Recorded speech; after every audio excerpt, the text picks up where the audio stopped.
If a little green is good, more is even better. Now, back to Green is Good with John Shigarian and Mike Brady. Welcome back to Green is Good. And Mike, isn't Rob Hampton really living the dream? Well, you know, when most people say living the dream, you think, oh, okay, I get it. A little sarcasm there. But that guy is so on fire. He is just on top of the world, and he really does love what he does for a living. Well, you know, and National Public Lands Day on September 24th, again, all of our listeners, get involved. Get involved in your community you live in and get involved in the future of a better environment for all of us. Another guy who's living a dream, though, is on the second half of the show, Mike. We've got Kevin Kramer, who's the president of Growth Initiatives Alcoa, on with us. And he's not only a good friend of ours, but he's just a great guy who travels the world and drives growth at Alcoa on a 7/24 basis. An amazing guy. So listen to this commercial, then come on back to Green is Good. If a little green is good, more is even better. Now, back to Green is Good with John Shigarian and Mike Brady. Welcome back to Green is Good, and we're super honored today to have our friend, the president of Alcoa Growth Initiatives, Kevin Kramer, on with us at Green is Good. Welcome to Green is Good, Kevin Kramer. John, thank you very much. I'm really happy to join you. Hey, you know, Kevin, besides knowing that you're a Buckeye, your bio reads, it would take me the whole 23 minutes to get through it, and I don't want to do that. I really want you first to share, though, your journey as from a young man to where you are today. How did you evolve into becoming the president of Alcoa Growth Initiatives? And explain that first to our listeners, and then we'll get into some other questions. Sure, great. No, I'm from Akron, Ohio originally, and I was born and raised there. Went off to school at the Ohio State University and then joined the Goodyear Tire and Rubber Company. I spent 21 years at Goodyear, worked in a lot of different locations and operating plants, running regions, running businesses, working overseas, and then really had the good fortune of joining Alcoa about 7 years ago, initially as the president of the Wheel and Structures Division. And about 2 years ago, our CEO, Klaus Kleinfeld, asked me to take on the role of President of Growth Initiatives. Well, you know, President of Growth Initiatives, we know that you represent the Miracle Metal Aluminum and the amazing 123-year-old brand Alcoa. Can you share a little bit about, though, what does that mean, President of Growth Initiatives, and what are you tasked with? Sure. What really Klaus wanted me to do and the team that I represent was really do some internal things to develop the language of growth, but just as importantly, work with the business units and make sure we're driving organic growth and inorganic growth, but we're tying together the great story of sustainability. And what we're really trying to do is find great innovative ways to drive sustainable growth for Alcoa globally. Got it. And when we're talking about a little bit about sustainability, and aluminum really touches so many products that we all interact with on a daily basis. Can you talk a little bit about some of the more interesting and exciting projects you're working on, like just say in Going Green building with LEED certification? Yeah, we've had a great business in our Conair business and our architectural products business with Alcoa for many years. We also supply primary metal into a lot of other companies that produce products that we may not make. But in every case, with a special focus on commercial properties, we're looking at reducing the greenhouse gas footprint. By more of an aluminum-intensive building, we can reduce that by 20%. LEED has also been very important in trying to drive the cradle-to-cradle methodology. So as much as we're interested in the first application of aluminum in building construction, it's really the unique aspects of aluminum that is infinitely recyclable. 95% of all the aluminum in commercial buildings, in fact, are used again with no downcycling. But beyond just supplying the base needs, we also drive a lot of innovation. Recently, we've introduced a very unique and exciting product called EcoClean, and what it does is it takes building facades to a new level. And I want to hear, EcoClean, I want you to share with our listeners the amazing qualities and what it really does for our environment.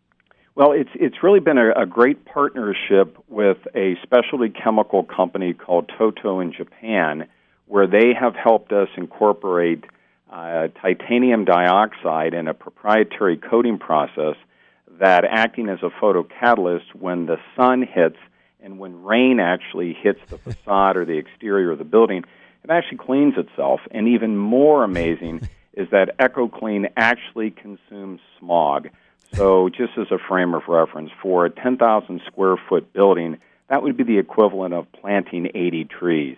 So if you look at 10 gas stations, 10 canopies, that would be about 10,000 square feet. So we have a great functional benefit of maintenance-free. They're not using chemicals and detergents to clean the buildings, but more importantly, it's acting to help eliminate smog. Unbelievable. I mean, that is just really, that's going to set Alcoa apart from all your competitors for years to come, I take it. We certainly hope it will. Hey, John and Kevin, can you build cars out of that stuff? You might be able to, Mike. I think we haven't quite awesome. gotten to that stage of the conversation, but it has come up, I can assure you. Hey, talk about cars a little bit, sustainability cars and the role that Alcoa plays with regards to reducing fuel consumption and other qualities that aluminum, other roles that aluminum takes with regards to car production and the use of cars. Well, what's really exciting, John, about the auto industry, literally since the beginning of the industry, Alcoa has played a role, whether it's been the aluminum blocks and heads that went into the early engines to aluminum wheels to other structural components. But just as a frame of reference, in the last 30 years, there has been an annual compounded growth of about 4% more aluminum content as a percent of the weight of the vehicle. So we've got really a great track record to go back on, both the industry and especially Alcoa. But what's really exciting is we are working with every automotive and commercial truck company around the world to take additional weight out. And what we're looking for are new, unique opportunities to bring both aluminum and innovation to help reduce the body weight and the mass of cars and trucks. And as a frame of reference, again, we have shown a number of examples, and again are working on many projects, where we can take as much as 40% of the body structure weight out of a vehicle. For every 10% weight reduction, that equates to 7% improvement in fuel economy, which is significant. And Alcoa is working with all the greatest brands in the world, such as Ford, GM, and all of them in this type of initiative. Well, we're working with everyone, quite frankly. There isn't an automotive OE in the world, whether they're through revised CAFE standards here in the U.S. or further expansion of the Euro standards, the standards in China, Japan, really everywhere where autos are being made and used, there's very active conversations going on. Let's switch from cars to the other mode of transportation that we're all very used to using now around the world, planes. I've heard some recent news about Alcoa's innovation in aerospace and, again, helping planes to fly faster and with less fuel. Can you share your thoughts on that and what you're innovating in that sector? You bet. And again, in the case of automotive, we were literally there with the Wright brothers. The first engine the Wright brothers used had aluminum castings in the engine from Alcoa. So when we start from literally 1903 and Kitty Hawk and fast forward, 95% of all the aluminum patents in the aerospace industry started with Alcoa. But while the history's nice, it's the future that's so exciting. When you look at fuel cost in the airline industry, year to date it's up 49% and represents $61 billion of cost to the global airline industry. So our ability to continue to innovate new aluminum lightweight solutions, and just as importantly, integrating both the sheet and plate and extrusions and fasteners, the high-performance blades and vanes from our Howmet business really provides both the airline industry and also the engine and airline manufacturers a great array of solutions that Alcoa can provide. I don't want to, breach any secrets or anything, but I know you recently at the Paris Air Show, you signed a real amazing landmark deal. Do you want to share a little bit about what you signed over there? Sure. We really had a great program and successful Paris Air Show with Airbus.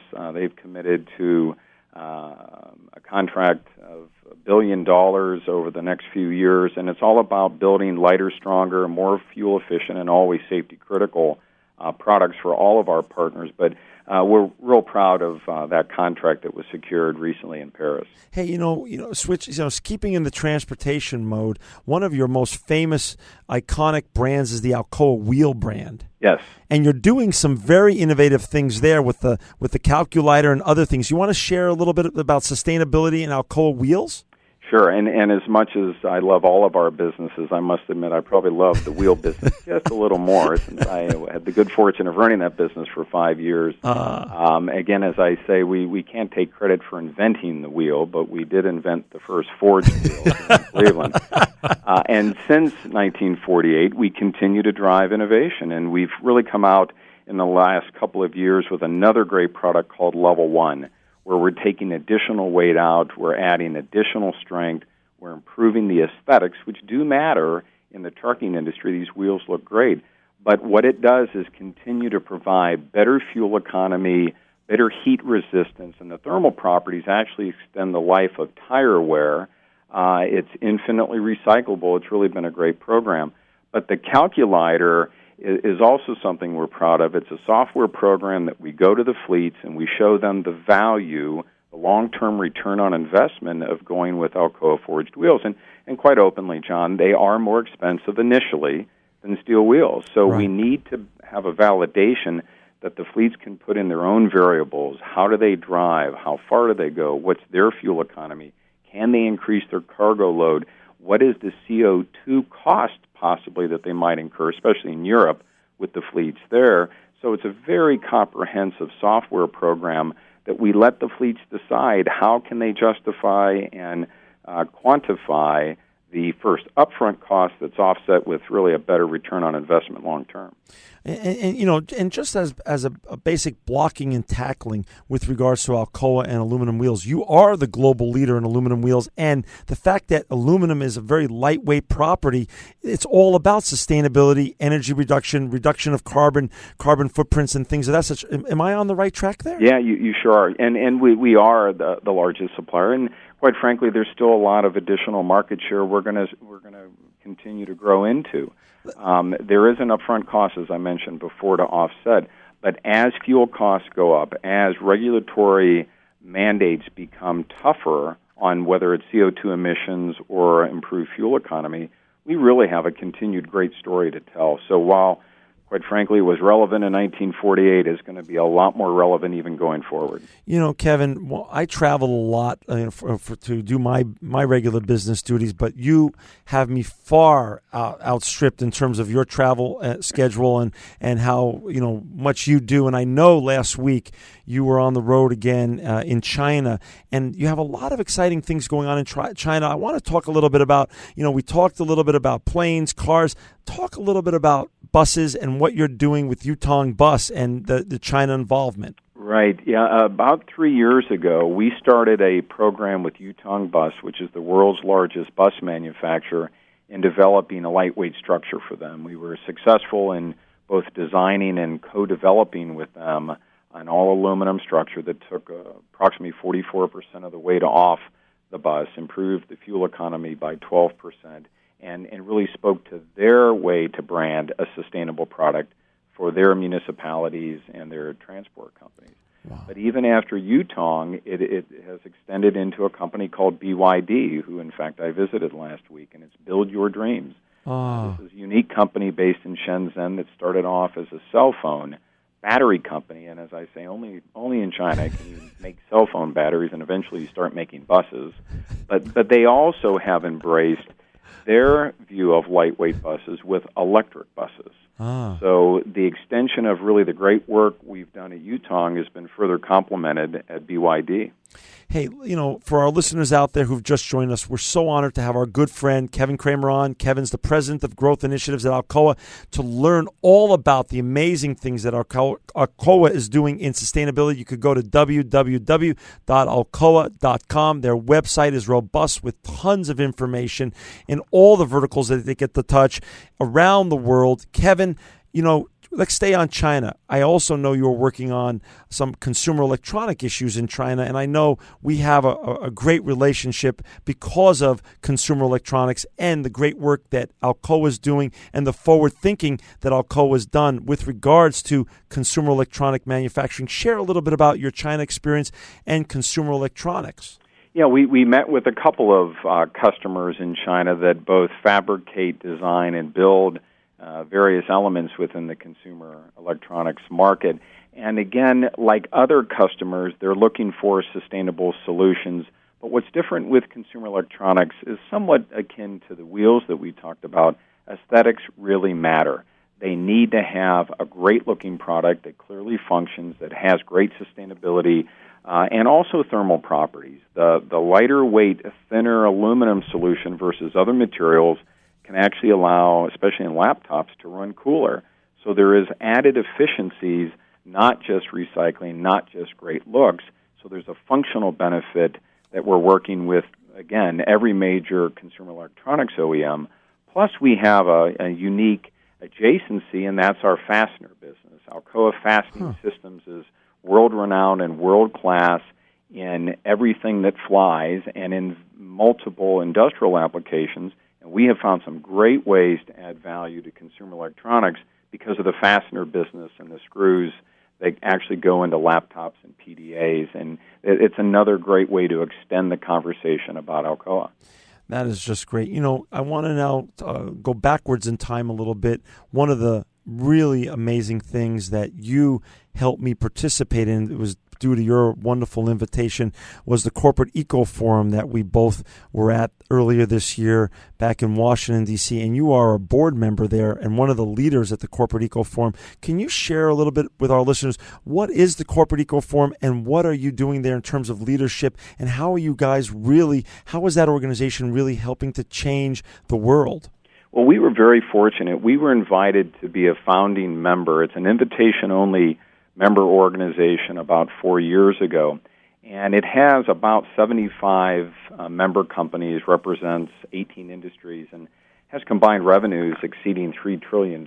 And it's really a safe place to come and talk very openly in a non-competitive setting of all things relating to sustainability.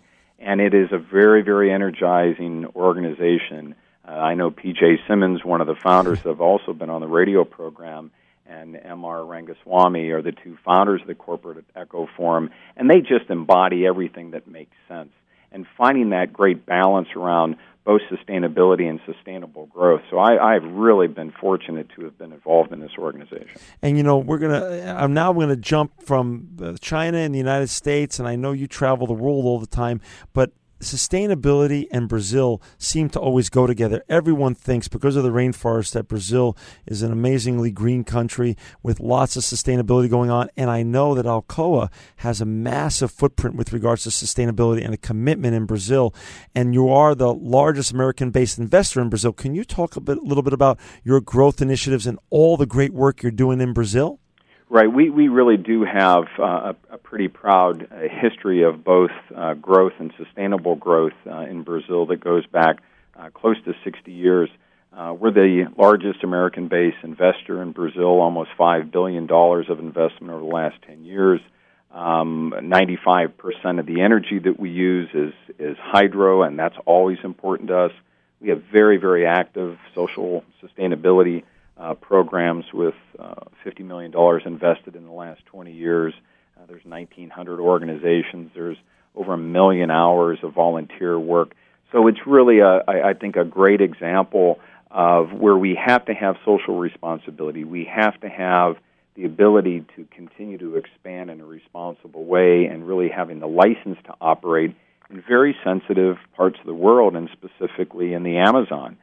We have built a bauxite mine called Juriti a number of years ago, and I've had good fortune to visit Juriti to see what we're doing to drive jobs, to improve the community, and yet also being responsible in the fact that we have a very well-established and well-recognized reforestation program, the treatment of indigenous plants and animals, the treatment of water, and we've been recognized both locally and globally with that kind of responsibility. You know, you had, though, a very unique opportunity to go with the Corporate Eco Forum leadership over to Brazil and do a fascinating trip earlier this year, and one I want you to share with our listeners, because I think you have a new appreciation and understanding for the rainforest. Can you share what you did and what the whole mission of the trip was about? Sure. I again, was very fortunate to have been invited because of being on the Leadership Council by MR and PJ to travel to Brazil for a week's immersion, first starting in Sao Paulo when we spent the day with Walmart in Brazil. And they really have done some fabulous things with their own sustainability practices. So we got a deep dive with the Walmart team. We met government officials, NGOs, but really the trip centered around Camp 41. Camp 41 was established by Dr. Thomas Lovejoy. His first trip to the Amazon was in 1965.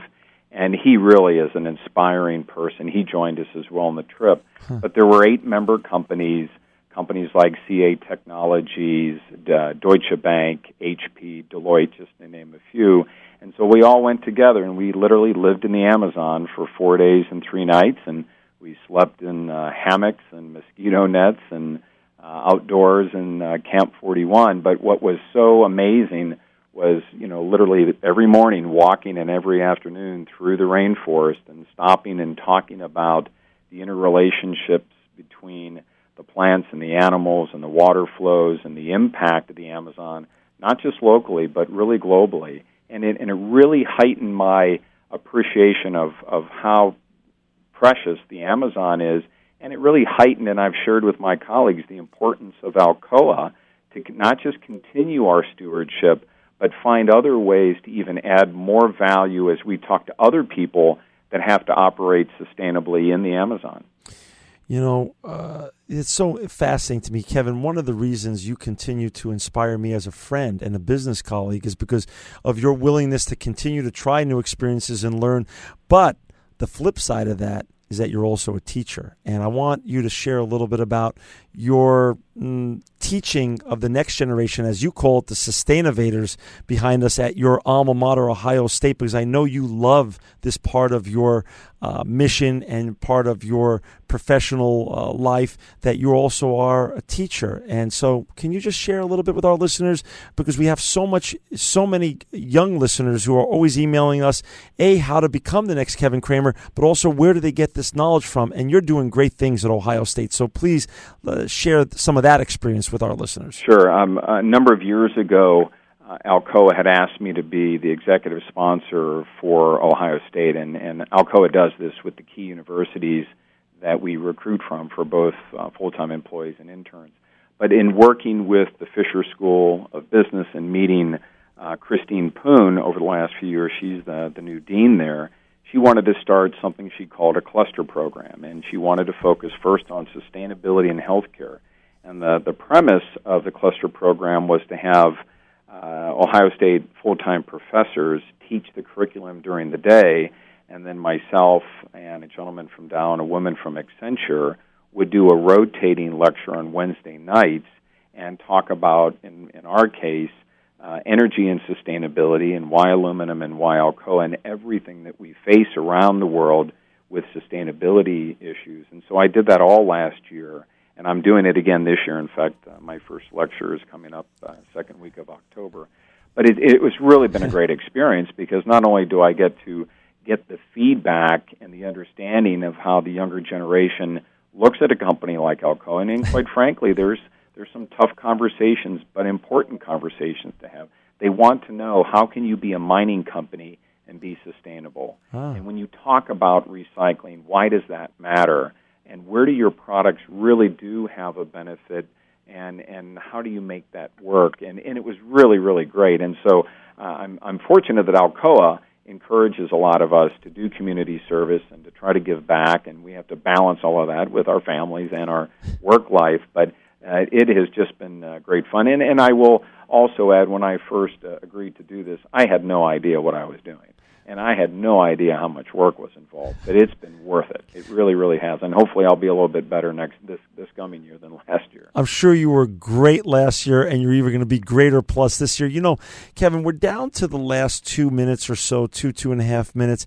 And typically what I love to do here, because there are so many, as I said, young listeners that listen to this show, share a little bit about, your now the flip side of your journey, where you sit today, where you see the future going, not only for Alcoa, and I want you to share that, but for the next generation coming behind us.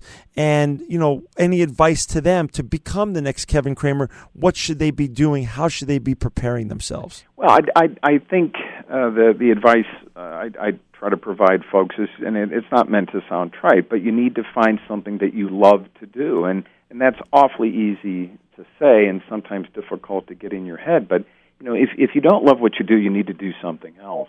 And the fact that we're excited about the future of Alcoa, but also making sure that combination of really loving what you do and understanding the responsibility you have, and in the case of Alcoa, of making great products and solving lots of problems for consumers and customers and keeping people safe.